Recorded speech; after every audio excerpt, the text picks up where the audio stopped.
जय माता दी भक्तों, आज हम आपको सुनाएंगे माता संतोषी की शुक्रवार की व्रत कथा, जो कि बहुत ही ज़्यादा फलदायिनी है। तो चलिए भक्तों, शुरू करते हैं।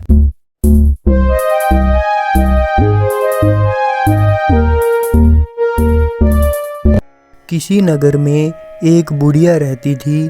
उसके 7 बेटे थे। 6 बेटे कमाने वाले थे और एक निकम्मा था। बुढ़िया माँ 6 बेटों की रसोई बनाती, भोजन कराती और कुछ जूठन बचाती। वह 7वें को दे देती थी, परंतु वह बहुत भोला भाला था, मन में कोई विचार नहीं करता था। एक दिन वह बहू से बोला, देखो मेरी माँ को मुझ पर कितना प्रेम है। वह बोली, क्यों नहीं, सबका झूठा बचा हुआ जो तुमको खिलाती है। वह बोला, ऐसा नहीं हो सकता, मैं जब तक आंखों से न देख लूं मान नहीं सकता। बहू ने हंसकर कहा, देख लोगे तब तो मानोगे। कुछ दिन बाद त्योहार आया। घर में 7 प्रकार के भोजन और चूरमे के लड्डू बने। वह जांचने को सिर दुखने का बहाना कर पतला वस्त्र सिर पर ओढ़े रसोई घर में सो गया। वह कपड़े में से सब देखता रहा। 6 भाई भोजन करने के लिए आए। उसने देखा माँ ने उनके लिए सुंदर आसन बिछा नाना प्रकार की रसोई परोसी और आग्रह करके उन्हें जिमाया। वह देखता रहा। 6 भोजन कर कर उठे। तब माँ ने उनकी झूठी थालियों में से लड्डुओं के टुकड़े उठाकर एक लड्डू बनाया। जूठन साफ कर बुढ़िया माँ ने उसे पुकारा, बेटा 6 भाई भोजन कर गए, अब तू ही बाकी है, उठ, तू कब खाएगा। वह कहने लगा, माँ मुझे भोजन नहीं करना, अब मैं परदेश जा रहा हूँ। माँ ने कहा, कल जाता हो तो आज चला जा। वह बोला, हाँ आज ही जा रहा हूँ। यह कहकर वह घर से निकल गया। चलते समय स्त्री की याद आ गई। वह गौशाला में कंडे थाप रही थी। वहाँ जाकर बोला, हम जावें परदेश आवेंगे कुछ काल, तुम रहियो संतोष से धर्म अपनो पाल। वह बोली, जाओ पिया आनंद से हमरो सोच हटाए, राम भरोसे हम रहे ईश्वर तुम्हें सहाय। 2 निशानी अपनी देख धरू मैं धीर, सुधी मति हमारी बिसारियो रहियो मन गंभीर। वह बोला, मेरे पास तो कुछ नहीं, यह अंगूठी है, सो ले और अपनी कुछ निशानी मुझे दे। वह बोली, मेरे पास क्या है, यह गोबर भरा हाथ है। यह कहकर उसकी पीठ पर गोबर के हाथों की थाप मार दी। वह चल दिया। चलते चलते दूर देश पहुंचा। वहां एक साहूकार की दुकान थी। वहां जाकर कहने लगा, भाई मुझे नौकरी पर रख लो। साहूकार को जरूरत थी, बोला रह जा। लड़के ने पूछा, तनख्वाह क्या दोगे। साहूकार ने कहा, काम देखकर दाम मिलेंगे। साहूकार की नौकरी मिली। वह सुबह 7 बजे से रात 10 बजे तक नौकरी बजाने लगा। कुछ दिनों में दुकान का सारा लेन देन, हिसाब किताब, ग्राहकों को माल बेचना, सारा काम करने लगा। साहूकार के 7-8 नौकर थे। वे सब चक्कर खाने लगे। यह तो बहुत होशियार बन गया। सेठ ने भी उसका काम देखा और 3 महीने में ही उसे आधे मुनाफे का हिस्सेदार बना लिया। वह कुछ महीने में ही नामी सेठ बन गया और मालिक सारा कारोबार उसके भरोसे छोड़कर चला गया। अब बहू पर क्या बीती सो सुनो। सास ससुर उसे दुख देने लगे। सारी गृहस्थी का काम कराकर उसे लकड़ी लेने जंगल में भेजते। इस बीच घर के आटे से जो भूसी निकलती उसकी रोटी बनाकर रख दी जाती और फूटे नारियल की नारेली में पानी। इस तरह दिन बीतते रहे। एक दिन वह लकड़ी लेने जा रही थी तो रास्ते में उसे बहुत सी स्त्रियां संतोषी माता का व्रत करती दिखाई दी। वह वहां खड़ी होकर कथा सुनने लगी और पूछा, बहनों, तुम किस देवता का व्रत करती हो और उसके करने से क्या फल मिलता है? इस व्रत को करने की क्या विधि है? यदि तुम अपने इस व्रत का विधान मुझे समझाकर कहोगी तो मैं तुम्हारा बड़ा एहसान मानूंगी। तब उनमें से एक स्त्री बोली, सुनो, यह संतोषी माता का व्रत है।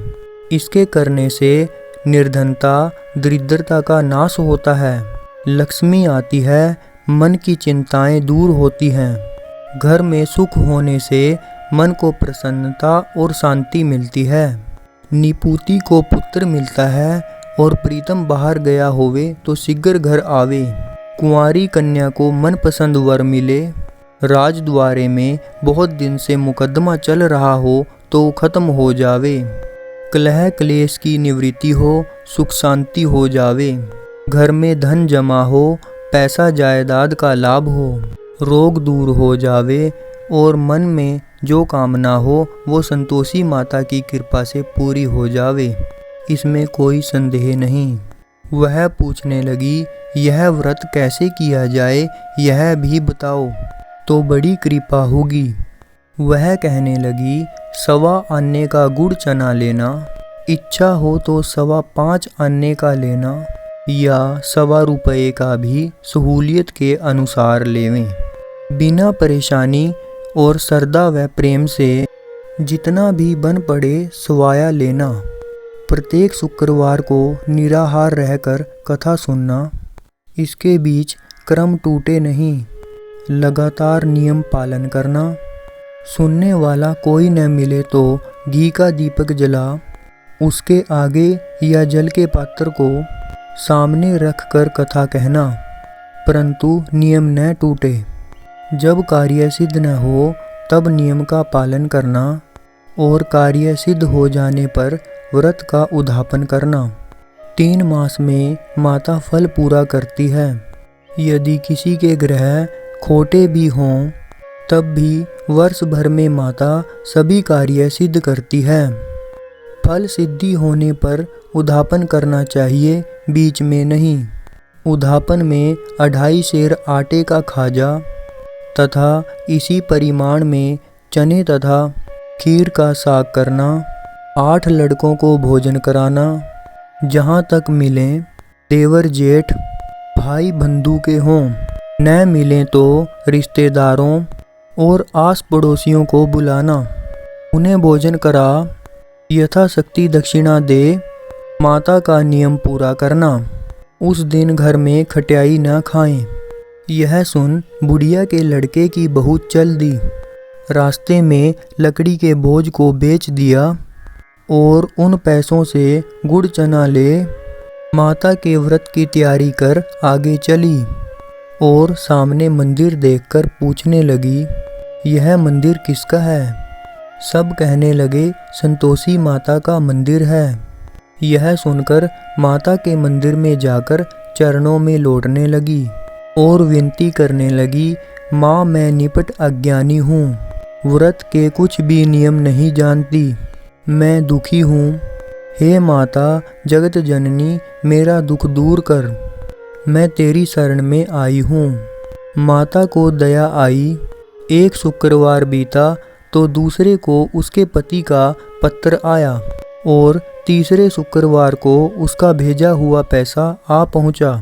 यह देख जेठ जेठानी मुंह सिकोड़ने लगे, इतने दिनों में इतना पैसा आया, इसमें क्या बड़ाई। लड़के ताने देने लगे। काकी के पास पत्थर आने लगे, रुपया आने लगा। अब तो काकी की खातिर बढ़ेगी, अब तो काकी बोलने से भी नहीं बोलेगी।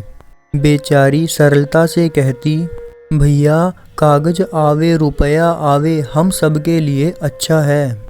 ऐसा कहकर आंखों में आंसू भरकर संतोषी माता के मंदिर में आ मातेश्वरी के चरणों में गिरकर रोने लगी। माँ मैंने तुमसे पैसा कम मांगा है, मुझे पैसे से क्या काम है, मुझे तो अपने सुहाग से काम है, मैं तो अपने स्वामी के दर्शन मांगती हूँ।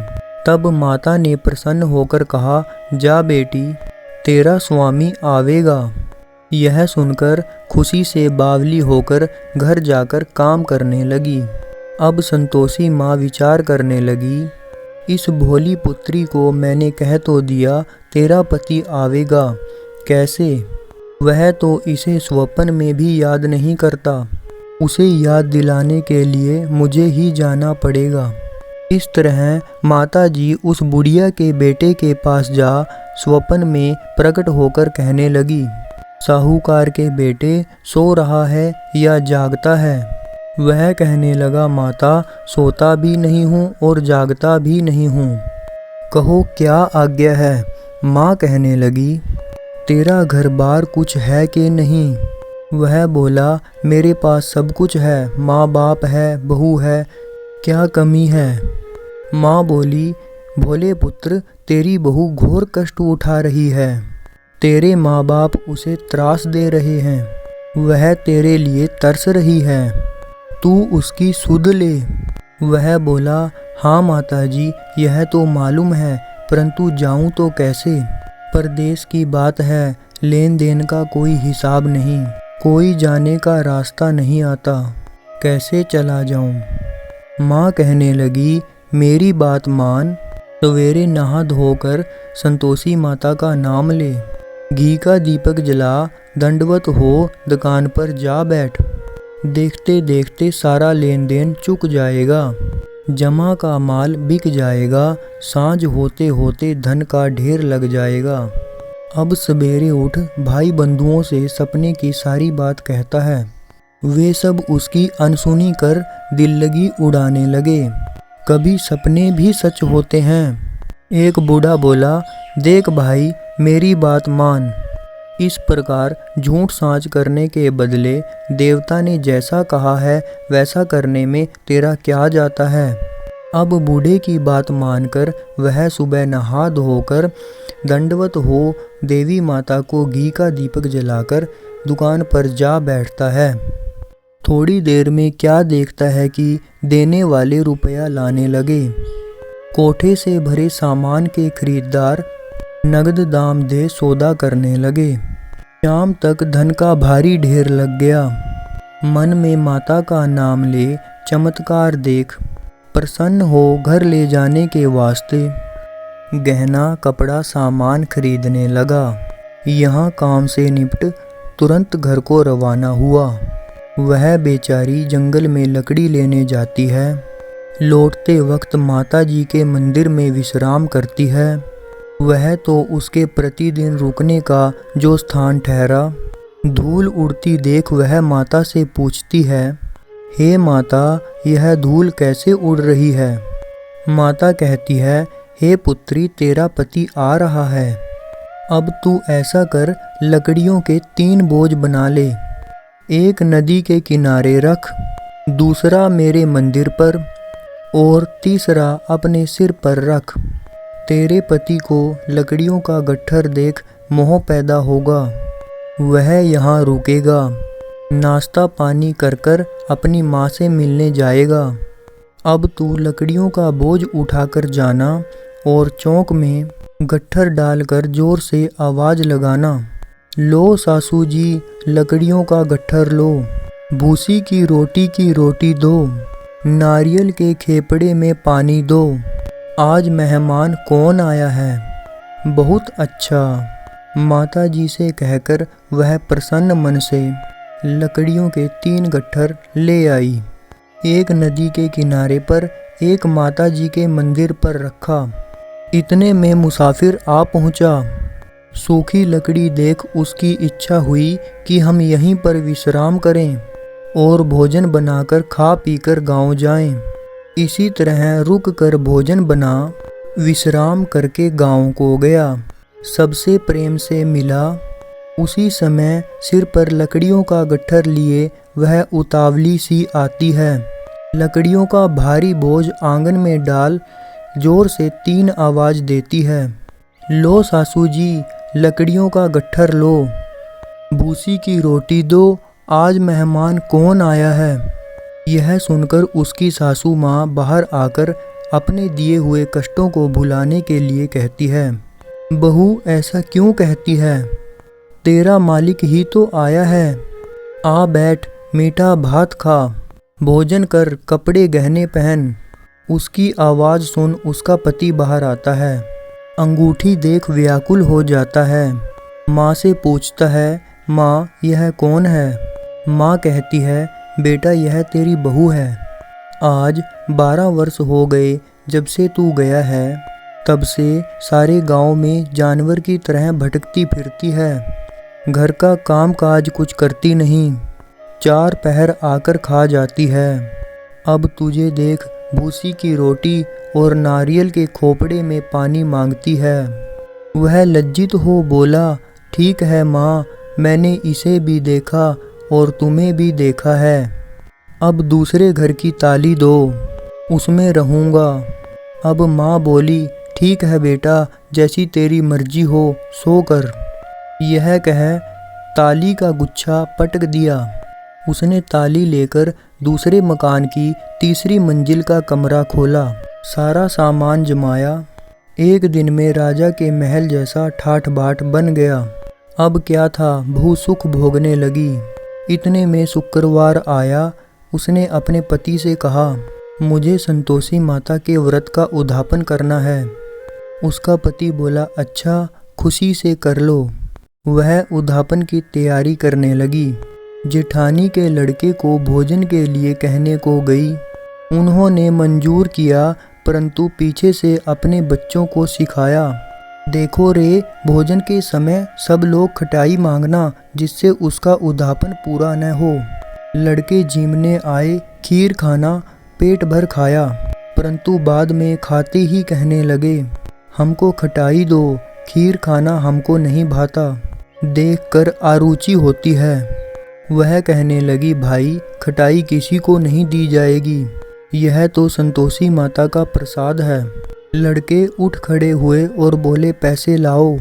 भोली बहू कुछ जानती नहीं थी, उन्हें पैसे दे दिए। लड़के उसी समय हट कर इमली खटाई खाने लगे। यह देखकर बहू पर माता जी ने कोप किया। राजा के दूत उसके पति को पकड़ कर ले गए। जेठ जेठानी मन माने वचन कहने लगे, लूट लूट कर धन इकट्ठा कर लाया है, अब सब मालूम पड़ जाएगा जब जेल की मार खाएगा। बहू से यह वचन सहन नहीं हुए। रोती हुई माता जी के मंदिर गई। कहने लगी, हे माता, तुमने क्या किया? हंसाकर अब भक्तों को रुलाने लगी। माता बोली, बेटी, तूने उद्यापन करके मेरा व्रत भंग किया है, इतनी जल्दी सब बातें भुला दी। वह कहने लगी, माता, भूलती तो कुछ नहीं, न कुछ अपराध किया है, मैंने तो भूल से लड़कों को पैसे दे दिए थे, मुझे क्षमा करो, मैं फिर तुम्हारा उद्यापन करूँगी। माँ बोली, अब भूल मत करना। वह बोली, अब भूल नहीं होगी, अब बतलाओ वह कैसे आवेंगे। माँ बोली, जा बेटी, तेरा पति तुझे रास्ते में आता मिलेगा। वह निकली, रास्ते में पति आता मिला। वह पूछती है, तुम कहाँ गए थे? वह कहने लगा, इतना धन जो कमाया है उसका टैक्स राजा ने मांगा था, वह भरने गया था। वह प्रसन्न हो बोली, भला हुआ, अब घर को चलो। घर गए। कुछ दिन बाद फिर शुक्रवार आया। वह बोली, मुझे फिर माता का उद्यापन करना है। पति ने कहा, करो। बहू फिर जेठ के लड़कों को भोजन को कहने के लिए गई। जेठानी ने 1-2 बातें सुनाई और सब लड़कों को सिखाने लगी, तुम सब लोग पहले ही खटाई मांगना। लड़के भोजन से पहले कहने लगे, हमें खीर नहीं खानी, हमारा जी बिगड़ा है, कुछ खटाई खाने को दो। वह बोली, खटाई किसी को नहीं मिलेगी, आना हो तो आओ। वह ब्राह्मण के लड़कों को लाकर भोजन कराने लगी। यथाशक्ति दक्षिणा की जगह एक एक फल उन्हें दिया। संतोषी माता प्रसन्न हुई। माता की कृपा होते ही 9वें मास में उसके चंद्रमा के समान पुत्र प्राप्त हुआ। पुत्र को पाकर प्रतिदिन माता जी के मंदिर को जाने लगी। माँ ने सोचा यह रोज आती है, आज क्यों न इसके घर चलूं, इसका आसरा देखूं तो सही। विचार कर माता ने भयानक रूप बनाया, गुड़ चने से सना मुख, ऊपर सूंड के समान होठ, उस पर मक्खियां भिन भिन कर रही थी। देहली पर पैर रखते ही उसकी सास चिल्लाई, देखो रे, कोई चुड़ैल डाकिन चली आ रही है, लड़कों इसे भगाओ, नहीं तो किसी को खा जाएगी। लड़के भागने लगे, चिल्लाकर खिड़की बंद करने लगे। बहू रोशनदान में से देख रही थी, प्रसन्नता से पगली बन चिल्लाने लगी, आज मेरी माताजी मेरे घर आई है, वह बच्चे को दूध पीने से हटाती है। इतने में सास का क्रोध फट पड़ा, वह बोली, रांड देखकर क्या उतावली हुई है, बच्चे को पटक दिया। इतने में माँ के प्रताप से लड़के ही लड़के नजर आने लगे। वह बोली, माँ मैं जिसका व्रत करती हूँ यह संतोषी माता है। इतना कहकर झट से सारे किवाड़ खोल दिए। सबने माता जी के चरण पकड़ लिए और विनती कर कहने लगे, हे माता, हम मूर्ख हैं, अज्ञानी हैं, तुम्हारे व्रत की विधि हम नहीं जानते, व्रत भंग कर हमने बड़ा अपराध किया है, जग माता आप हमारा अपराध क्षमा करो।